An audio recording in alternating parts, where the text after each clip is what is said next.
Hi guys, welcome to Wilco Whites. I'm Sean. Today we're just going to look at the Blackburn game, which was a drab affair. I'm fortunate to go and watch it.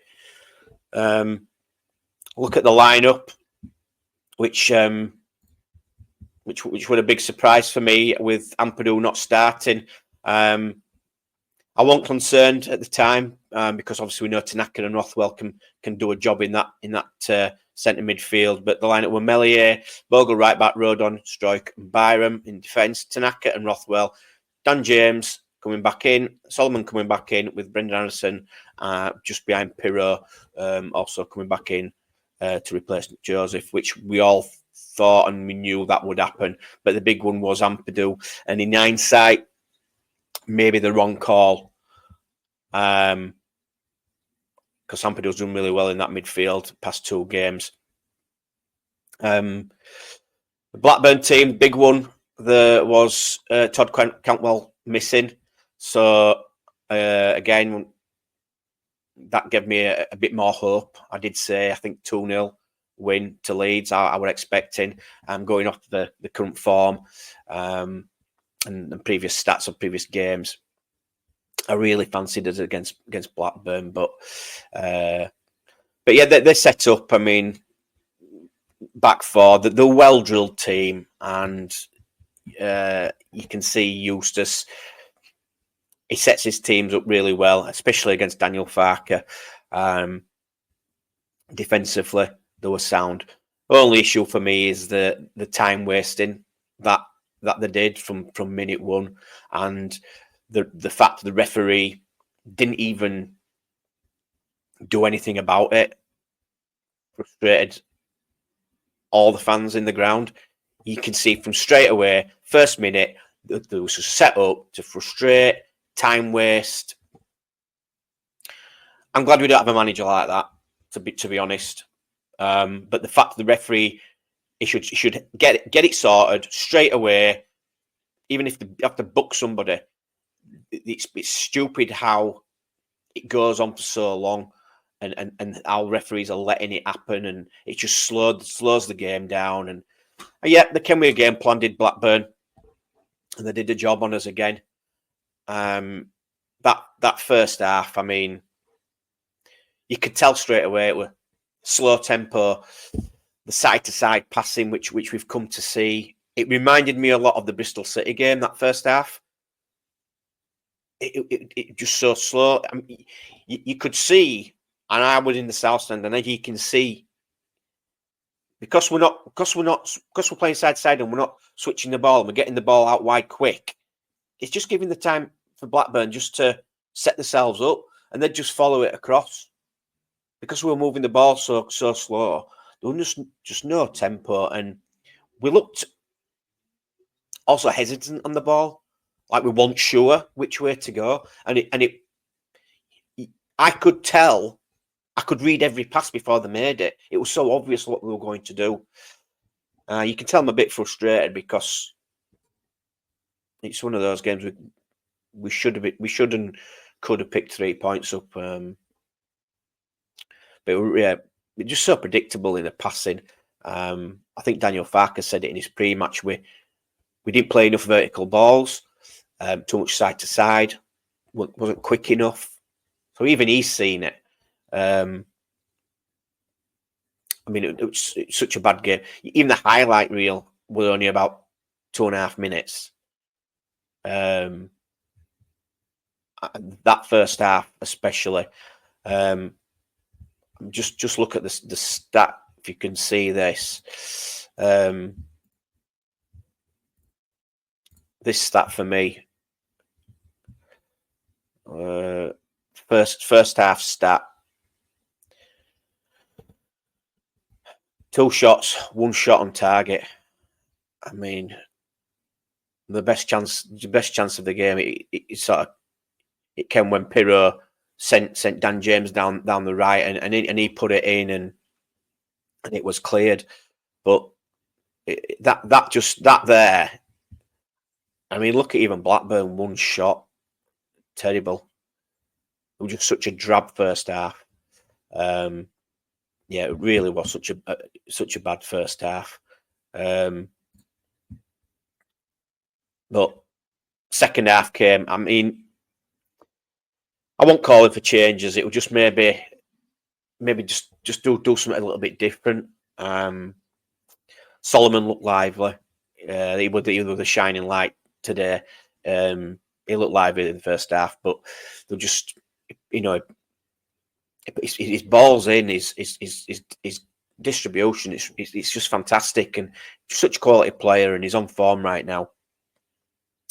But second half started, and surprise Boba came on. Obviously, Biden, it sounds like he was ill, and he's obviously not been able to continue. But we know Boba can do the job there. And I'm really happy with Boba. I thought he did really well again yesterday,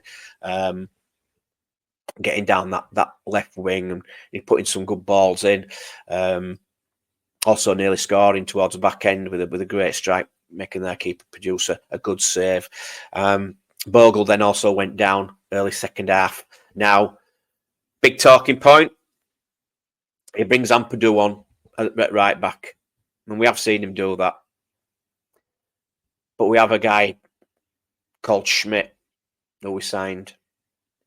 Who, for me, if we're wanting to have an attacking fullbacks, why is Schmidt not getting game time? It's not just me saying it. A lot of other people saying it. Why are we not seeing this guy? I mean, before he came to us, he's playing in a UEFA Conference League final game and scoring. He can play right back. Predominantly he's a left back, but he's right-footed and he can play right back. He can also play in midfield. I do not know why he's not using him. I mean, I've looked at his stats. This season, he's only had 25 minutes all season. 1 minute here, 1 minute there. I think he got a decent bit of a run out. I think it was against Oxford. I think it was. But if we're wanting an attacking fullback, he's the man to put on. Ampadu is fine there, but he don't like to get forward as much as what Bogle does. Dan James did, he did all right. It was a bad first half for Dan James. He was non-existent, but he seemed to grow into it a bit more in second half with Ampadu behind him. But very rare Ampadu overlapped him. I would have liked to see Schmidt in there and possibly put Ampadu back in that midfield for Rothwell, who I didn't think he had the best of games. Although he got a decent rating on FootMob, but for me, one of his poorer games, Rothwell. Strange one then, Solomon being brought off, and again, this is my doubts about Daniel Farke, how he can go 1 week. I mean, we talk about inconsistencies of players, but we've got a manager who's also inconsistent in his decisions. Why take our best creative player off when he was having a decent game and bringing Nonto on? He also brought Bamford and Joseph on and brought us top goal scorer off in Pirro. If we're going to go two up top, why not try Pirro up there with either Joseph or Bamford? I don't get the logic in taking our top scorer off, whether he's having a bad game or not. But he wasn't. I thought he was doing all right. Maybe not getting in the box as much as he should, but he was doing all right. It would a crazy decision, and it won't just me saying it. The fans around me were saying it. I would like to see Joseph and Pirro play together more if we're going to do it. At one point, we thought when Bogle went down, we all thought Nonto were coming on and Ampadu. We all thought we were going to go three at the back, which was exciting. 3-5-2. And then he changed his mind last minute. Nonto went and sat back down. And he just did like for like, Ampadu at right back. I sometimes think is he scared to make these big decisions? Is he scared to change it up? when we need it, because it was a very drab game. Second half, better. Second half was better. Again, look at the second half. Look at the second half stats. Miles better. 10 shots, 3 shots on target, 2 big chances. We did then get the goal, you know, and it was a penalty for me. Matteo Joseph getting fouled in the box. Patrick Bamford picking up the ball. I mean, why does he do that? We all had his hands in his head, you know, like this. No, I don't know what is he doing it just to try and confuse the goalkeeper. We all thought we were going to take it. Thankfully, Pascal Stroik steps up and he puts it away nicely. Just a little hesitation. The keeper goes the wrong way, and we're buzzing because it's the only way we would have scored today. Yesterday. The only way we would have scored in that game was either from a corner or a penalty. Obviously, we all went mental. We are the top of the league, singing and cheering. My mate next to me says we need to be careful. No, he was right. They get a corner and they scored from it. Now, for me, I think it's a fantastic corner, that back post. And you can see when you watch it back, 2 or 3 of their players go to that back post. They know it's coming in. Bad marking for us. But it's a good delivery to that back post. And you know, their attacker gets their head on it and puts it back across. And again, sloppy, not picking up players. Danny Bath gets a touch and it goes into the corner. Nothing Melia could do for me there. I think it's the defenders. We should be clearing it. We want picking up. We've got experienced players in there. Vober, Ampadu, Rodon, Stroik. Why are you not organising it a little bit better for me? To allow one of their players to head it back across. Even it should have been cleared. But they did. And again, I think that was a delivery. It was a really good delivery. And yeah, that shut us all up. So my mate were right. You know, we need to be careful what we were singing. But then, like I say, we did have a few more chances. Vober, 94th minute with that strike, and it's a good save from their goalkeeper, who I thought looked very dodgy today. I just wish we'd have had more shots on target.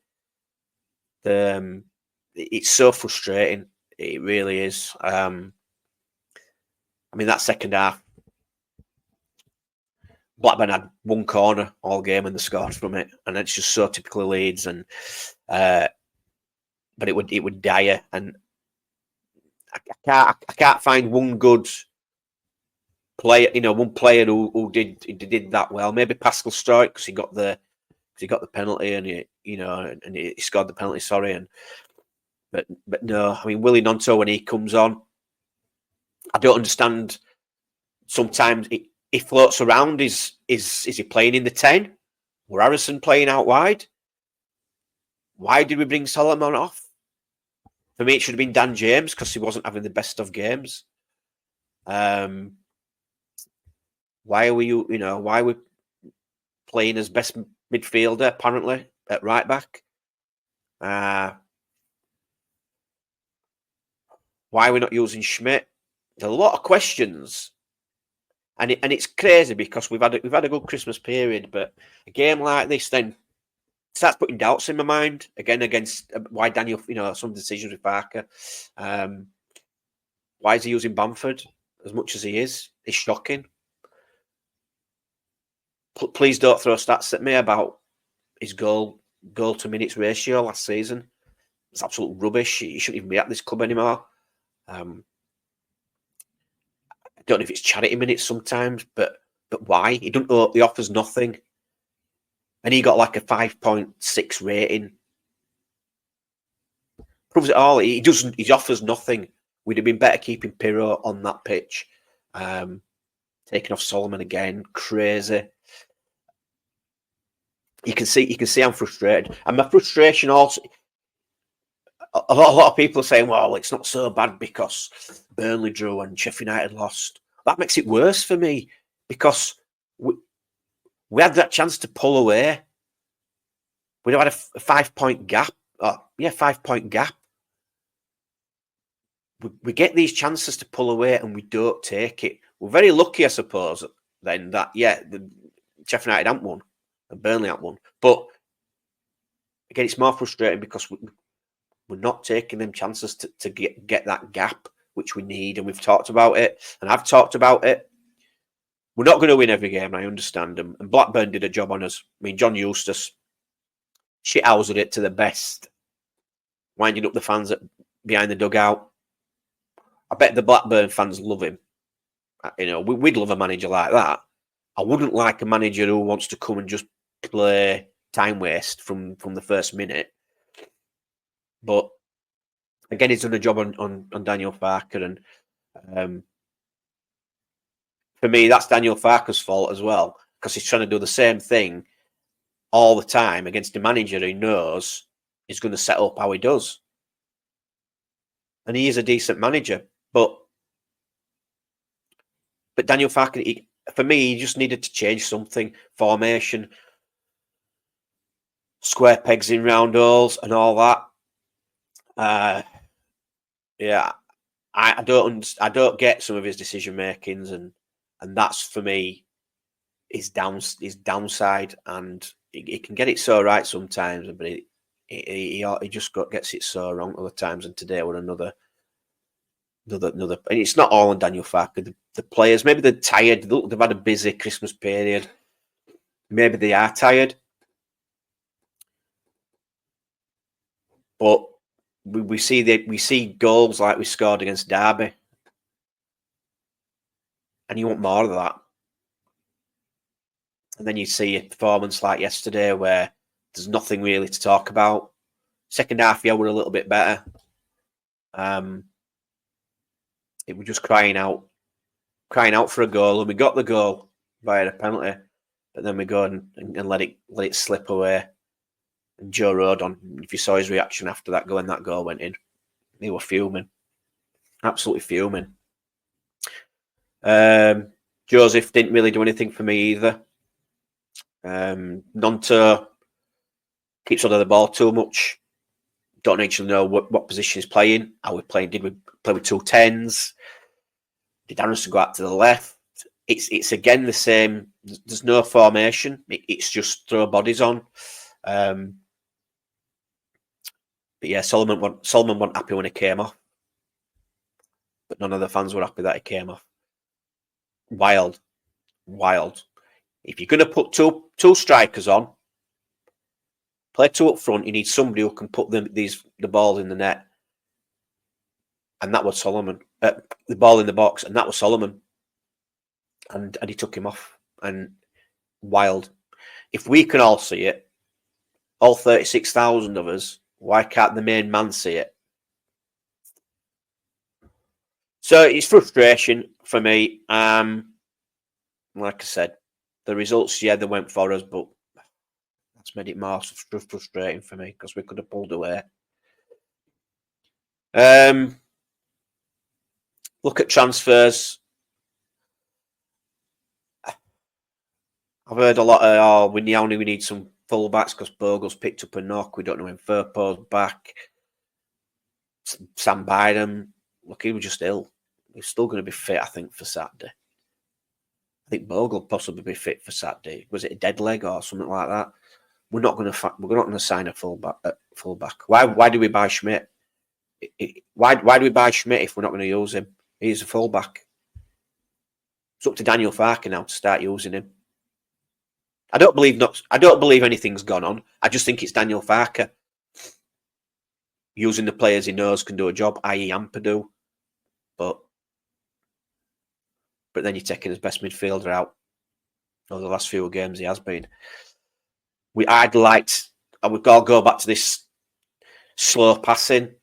We needed somebody just to be able to ping that ball, just keep switching it, not giving Blackburn enough time to shift over as a unit. And that guy's Ampadu.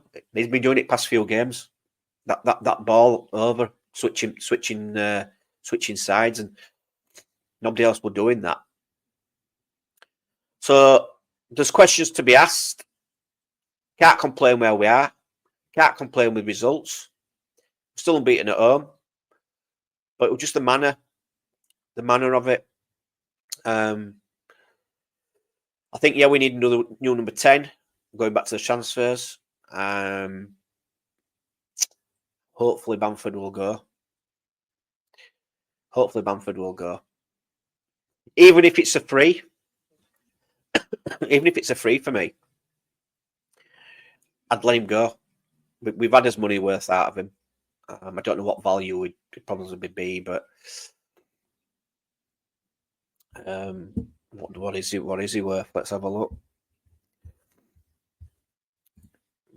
But he needs to go now. He's offering nothing, but we won't get a new striker in until we sell him. That's the crazy. I can't see it. I honestly can't see it.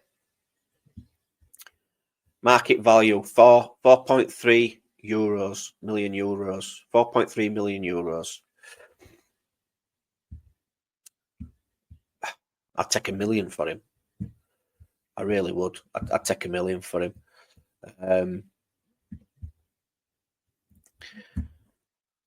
Say what he's on, 35,000 a week, something like that. Fine. Just let him go for free then. It gets that wage off the books. Do we talk about Wrexham coming in for him? Yeah, he'd be good in League One. Go.